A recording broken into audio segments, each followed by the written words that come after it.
Bon dia. La publicació local Torredembarra Actualitat compleix els seus primers 2 anys i també arriba al número 25. Per això entrevistem el seu director, Jordi Salvat, i el gerent, Albert Jansà. Hola, bon dia. Bon dia. Jordi, tu i jo havíem parlat moltes vegades, amb trobades amb periodistes, amb molts periodistes d'aquest país, de premsa. I el tema recurrent sempre era al final de la premsa en paper, que tenia una caducitat. Sabent això, i hem participat en totes aquestes trobades, com se us va acudir fa 2 anys fer una nova publicació en paper?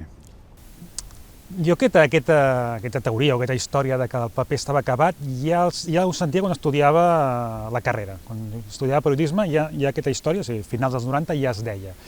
I el paper ha anat resistint i continua resistint. I hem anat veient, sí, xerrades en què sí que ens deien que el tema del paper estava complicat, però el paper crec que s'està recol·locant, està agafant nínxols de mercat.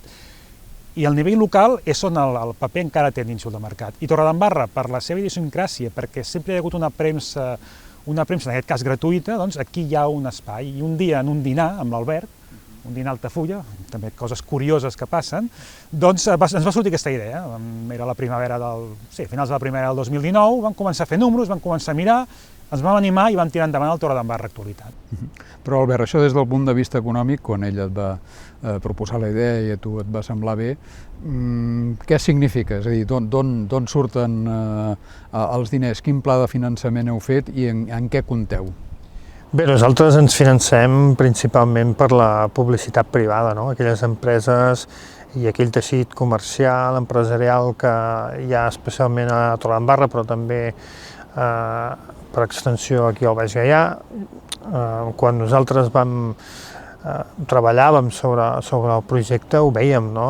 El Baix Gaià té un potencial enorme en el sector de serveis, en el sector de la restauració, en el sector industrial. Hi ha un polígon important aquí a Torredembarra que d'alguna manera capitalitza la indústria aquí al territori i veiem que al final aquestes empreses s'han d'anunciar, no?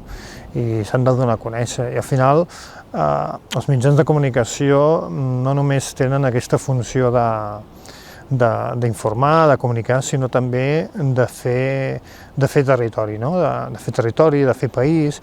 És una eina també que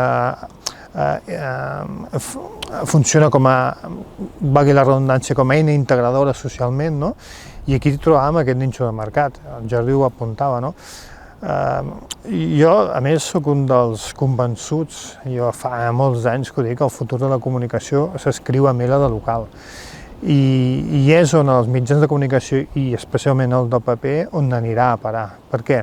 Perquè és un producte molt especialitzat. Si sortim fora del mercat, fora del sector dels mitjans de comunicació, què és el que busquen altres sectors productius? Busquen l'especialització. Al final nosaltres estem adaptant la comunicació a la demanda del mercat, no? És a dir, a l'especialització. I al final treballes amb quatre temes importants a l'hora de tirar endavant un mitjà, i recordem que un mitjà no ha de ser també una empresa, no? Al final els números han de quadrar perquè surti al carrer, perquè la gent el pugui agafar gratuïtament. És més, aprofito, aquí hi ha la gran paradoxa, no? Que quan la gent veu que és un diari gratuït es pensa que és gratuït en tots els sentits, no? I no, un diari té un cost de paper, té un cost d'impressió, té un cost de periodistes, etc. No? Però a part d'aquesta especialització, Jordi, hi ha d'haver un mercat, ja veig que hi ha una idea, un concepte de quin és el nínxol, però també hi ha d'haver una idea, una línia de mercat, una línia editorial. Com la definiries? És a dir, què singularitza o què diferencia Torredembarra Actualitat d'altres publicacions de Torredembarra i del Baix Gaià? Sí, quan vam començar teníem un lema, i el continuem tenint, que és et mereix estar ben informat. Què vol dir això? Vull dir que el ciutadà, la ciutadania, el veí de Torredembarra, del Baix Gaià, mereix tenir una bona informació. I una bona informació com la pots tenir? Doncs feta per periodistes. Tu no aniràs, per exemple, al metge i que el metge que t'atén no té el títol de metge, o aniràs a un judici amb un advocat que no té el títol d'advocat. Nosaltres els dos som llicenciats en periodisme, i per tant doncs, creiem que doncs, són persones adequades per fer un producte com el Torredembarra Actualitat. I sobretot una cosa que és important, que si periodisme local no ha d'estar, diríem, no ha de ser contrari a periodisme de qualitat. Nosaltres sempre hem volgut fer un producte de molta qualitat, és a dir, treballant els diferents gèneres periodístics, sent rigorosos, no abusant de les notes de premsa. Amb totes les notes de premsa que ens arriben dels ajuntaments de Torredembarra, Altafulla, Roda, Creixell, ja pots omplir un diari. Nosaltres no ens conformem en això. Nosaltres volem fer, treballar els temes, desenvolupar-los, fer entrevistes, fer reportatges, fer anàlisi. És el que busquem, fer un periodisme de qualitat, de molta qualitat.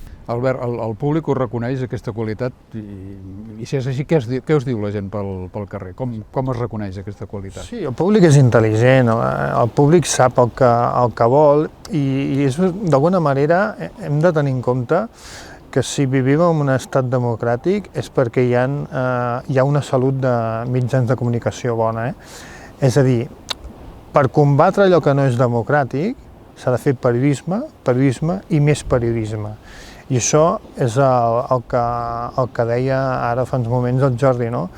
És contrastar la informació, és treballar les peces periodístiques des d'un criteri professional, que tot tingui un ordre, no? I ho dic perquè hi ha una mala idea o hi ha un mal concepte quan es parla de mitjans de comunicació. No tot allò que s'envia com a nota de premsa d'una entitat, d'un partit polític, d'una institució, d'una empresa, és publicable. Rebeu pressions d'aquests partits polítics, ajuntaments, empreses?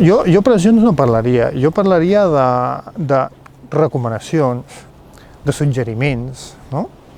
Pressions no. Al final, pressiona qui es deix pressionar.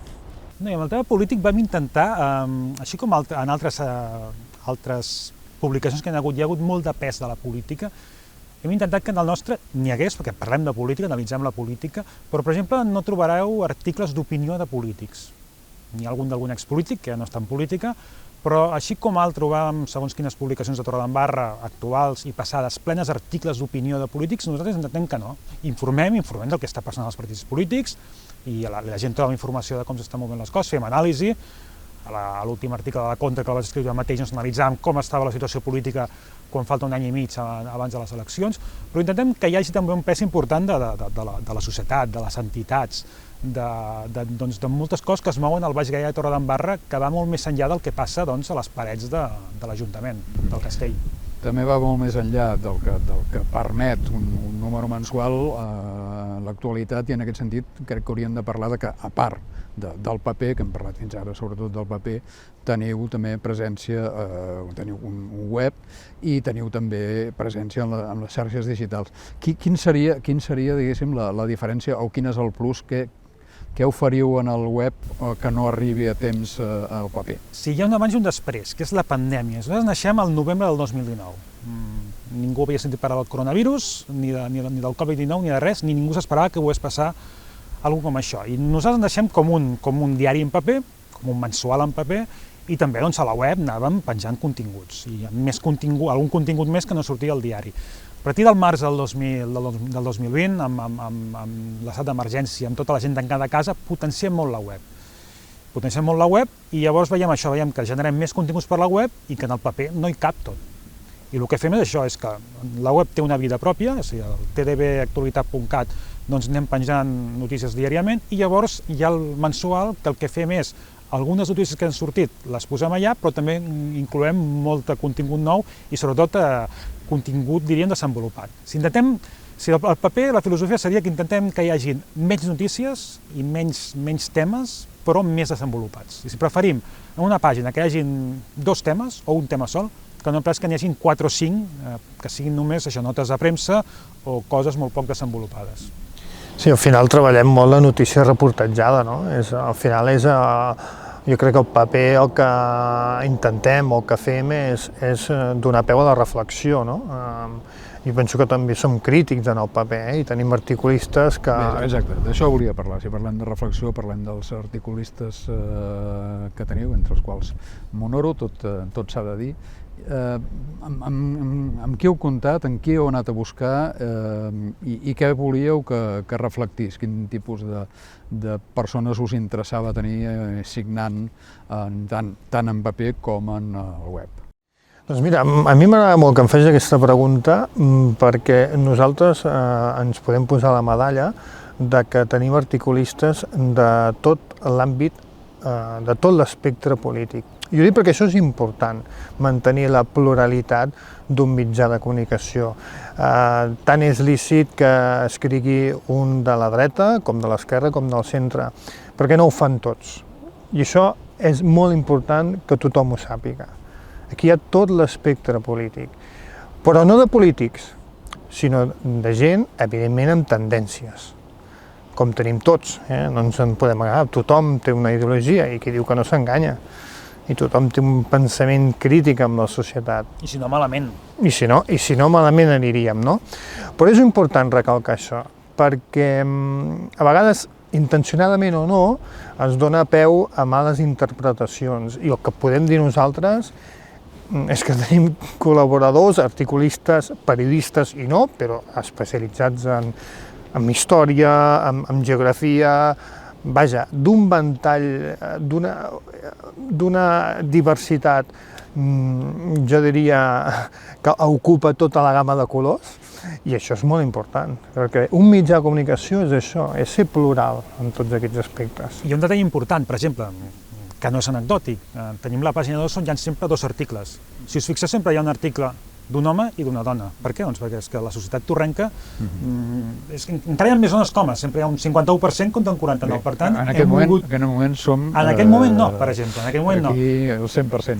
Però bueno, tenim una persona darrere de la càmera que doncs, diríem que ja ho equilibraré una mica. A més, convença segur, perquè si no hi fos ella, nosaltres no estaríem, no hi seríem, està clar. Mira com riu. Jordi, seguint en aquest tema, diguéssim, dels col·laboradors i de les plomes o dels bolígrafs que teniu, teniu previst, teniu noms en el cap per seguir ampliant, cap on penseu anar, teniu... No diguem noms perquè si no, si se'ls va buscar, que no sigui que diguin fa 2 anys que vaig sentir que parlaven de mi, encara no m'han vingut. No, tenim noms al cap i n'hi entrant gent. Aquest any, per exemple, en els últims números, ha entrat una nova doncs, també col·laboradora, que és la Trini Huguet Ortega, per exemple, que doncs, és una jove estudiant de periodisme, que hem volgut també comptar amb gent jove, perquè és que a vegades tens la sensació que pot ser un producte, entre cometes, per boomers i per gent més gran, quan també intentem... Sí, per tant intentem buscar també gent que siguin de generacions doncs, més joves, per intentar arribar doncs, a gent que igual el paper no consumeix tant. Però tenim noms de cara al futur, gent de diferents generacions, de diferents àmbits, per continuar creixent a nivell doncs, d'aquesta pluralitat que volem que tindre tant a nivell ideològic com a nivell de temes, com a nivell social de tota mena. Quins serien els plans de futur que fan referència més a això, recursos humans o, diguéssim, a noms?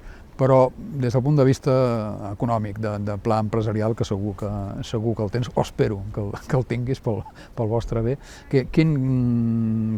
com veus el futur? Quin és el plantejament? Obrir altres edicions, augmentar el nombre de tirades, ser presents a més punts?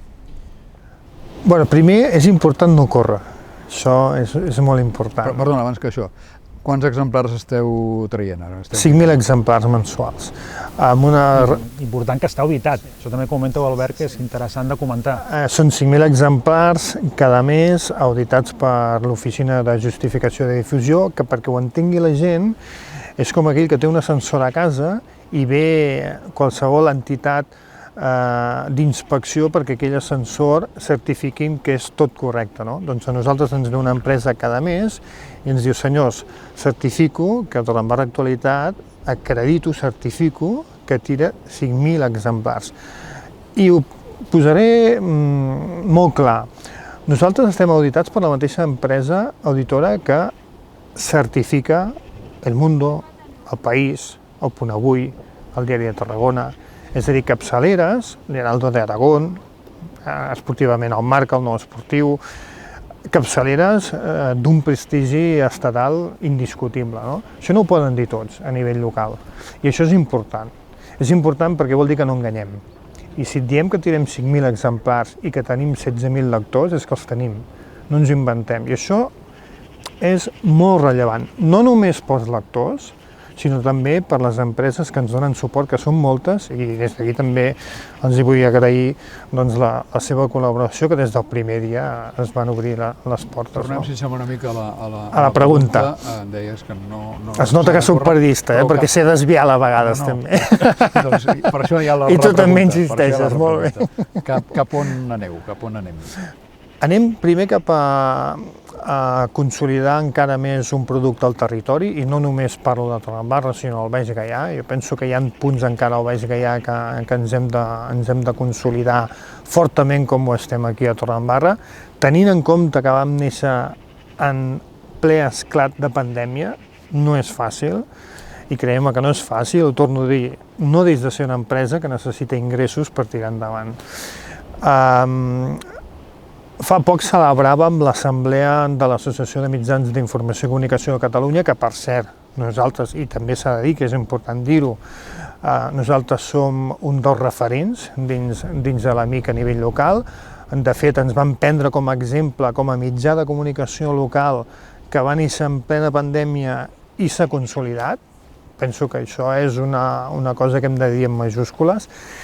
I el nostre futur passa per una banda, arribar a aquells punts del Baix Gaià on ens hem de fer forts com estem a Torredembarra, com per exemple els pobles de més de l'interior, com la Nou de Gaià, com Vespella, perquè nosaltres volem ser-hi presents, i som presents, de fet distribuint també exemplars a tota la comarca, però és important, no? És el que dèiem abans, el mitjà de comunicació local no només és un mitjà de premsa escrita que informa i comunica, sinó també jo crec que és una eina important de fer territori. I aquí portem molts anys, en Jordi i jo fa molts anys que ens dediquem a la comunicació i es parla sempre de la marca Baix Gaià.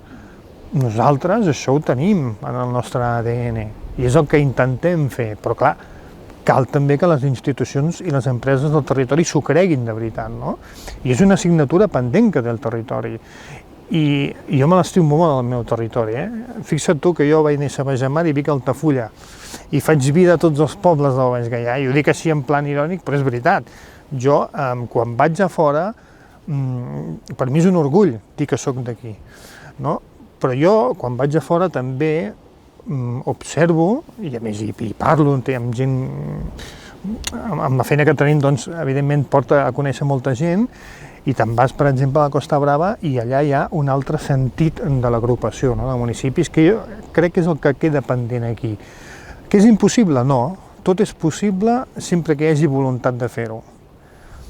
I responent a la teva pregunta, podria ser que en un futur féssim altres projectes, podria ser, però no vull... No, però per exemple, que tu, ara, últimament, des de fa 4 mesos, hem engegat el primer podcast del Torredembarra Actualitat, que és La Jungla de la Torre. O sigui, pot ser una pista cap on anem, és a dir, una mica som un mitjà transmèdia, tenim una web, tenim en paper, també tenim un canal de YouTube on anem penjant continguts com aquesta entrevista, que es podrà llegir en paper però també es podrà veure al canal de YouTube, i també tenim un podcast, La Jungla de la Torre, que és un programa que a més és amb un to diferent. I quin és el to del El to és un to més desenfadat, més humorístic. Aquí, doncs, tant ell com jo, que som els dos que portem el programa, que copresentem, podríem dir, doncs, intentem buscar un ambient diferent, un ambient més enfadat, hem tingut diferents convidats, hem portat perfils molt diferents, van començar amb el cap de l'oposició, Valer Pino, per què? Perquè hi ha gent que diu que som el mitjà del govern. Vam dir, no, si som el mitjà del govern, què hem de fer? Portar el cap de l'oposició. Qui diu això? Bueno, hi ha gent que ho va dient. Diem competència, diem de competència. Per exemple, no sé, el mitjà del govern entrevistant Daniel Massaguer, és a dir, el juliol del 2020 van fer una entrevista a Daniel Massaguer, el que va ser alcalde de Torredembarra, el qual està en el transcurs està d'un procés judicial, va accedir a fer una entrevista i vam treure una entrevista. Alguns ens van dir que blanquejàvem el personatge. No blanquegem el personatge. El que fèiem era oferir a la ciutadania de Torredembarra un contingut informatiu que creiem que és d'interès, que és una entrevista a una persona que va ser alcalde de Torredembarra durant 6 anys, que està en un procés judicial i que tenia té el seu dret a explicar la seva versió dels fets, com també quan van sortint sentències, perquè han sortit sentències, estan en processos, anem explicant el que va sortint, i anem explicant quin és el pronunciament dels jutjats, de la justícia, sobre aquest tema. Per tant, busquem entrevistes interessants, i hem tingut el Vale Pino, hem tingut també la Maria Dolores García, també, l'escriptora, hem tingut la Clara Prats, de ser pregonera, és una de les principals investigadores de la Covid-19, i també hem tingut el Jordi Sunyer. Ja ens estem preparant el pròxim podcast, és un podcast que pengem sempre el dia 15 de cada mes, i és un podcast cada mes. Bé, parlant de preparar, crec que ja hauríem d'anar tant preparant al final com una mica al futur. A part d'aquesta entrevista, del número 25, que també és un número rodó, de quina manera teniu previst de celebrar aquest segon aniversari? Algun acte que es pugui explicar, perquè esclar, pot ser algun acte sorpresa, però bé, què es pot explicar d'aquest segon aniversari? Bé, home, enguany ho podem celebrar d'una manera més normal que el primer, no? I això sí que ho podem dir. Tot i això he de reconèixer que tots els actes com els continguts, això és el Jordi qui ho porta. Jo estic més al darrere amb la meva vessant més d'empresa, més de tirar endavant Sí, però si hi ha un acte de celebració, això té uns costos i, evidentment, això ho has d'acabar decidint tu. Per això et pregunto a tu, diguéssim, qui pagarà el pastís i el cava? No, això al diari segur. Però, Jordi, el que sí que farem és una trobada amb els subscriptors. Sí, ja ho vam fer l'any passat de forma per Zoom, diguem-ho, de forma telemàtica. Aquest any farem una trobada o dues amb subscriptors, perquè ens agrada escoltar subscriptors. Subscriptors és l'altra font, entre cometes, de finançament del mitjà, tot i que és un finançament molt més baix, perquè tenim els subscriptors que tenim, que és una manera d'implicar-se més en el projecte. Si et fas subscriptor tens una sèrie d'avantatges que la Covid no ens ha deixat desplegar del tot el que volíem fer, però intentarem a partir de l'any que ve intensificar els avantatges que tenen els subscriptors, però un dels avantatges és aquest, que els escoltem. Per tant, fem trobades amb ells i ens poden dir què els sembla malament, què els sembla bé, què creuen que haurien de potenciar en el Torre d'en Actualitat, i això és el que farem. I també farem un acte públic, que aprofitarem per entregar el premi del segon Premi de Narrativa Curta Fa de la Torre d'en Actualitat, i també hi ha alguna coseta més que estem acabant de definir en aquest acte. Però si hi haurà això, i també els subscriptors, més de cara a l'època de Nadal, també rebran un regal d'aquest segon aniversari, que també estem preparant algun detall de cara a aquesta fidelitat que tenen amb el projecte. Perfecte.